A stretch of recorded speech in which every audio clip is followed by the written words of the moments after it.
Ready na ni Manoy ang car. Pa. Yeah. Oh, tingnan mo yung kalat niya. Ready na niya yung solar namin. Kasi magta-travel kami sa Pasko sa Queensland. Among SP.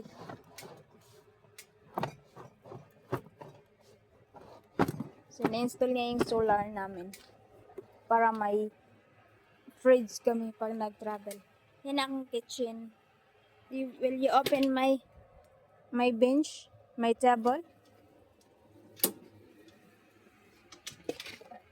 Yeah, that's my table.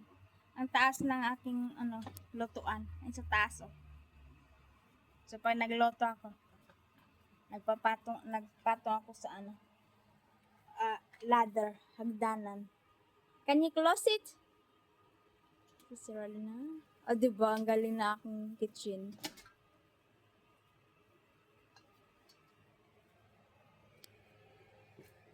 Ito aming extinguisher, aming tubig.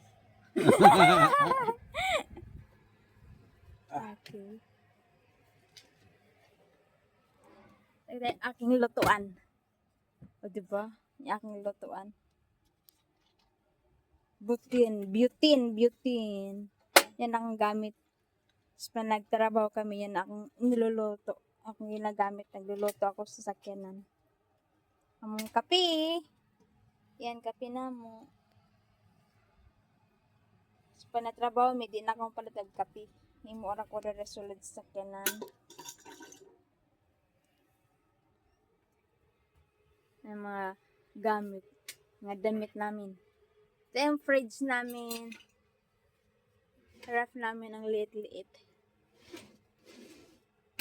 Pero di pa gumagana. Kaya inaayos ni Mano yung solar. Para may malamig kaming inumin. Kasi summer ngayon. Diba?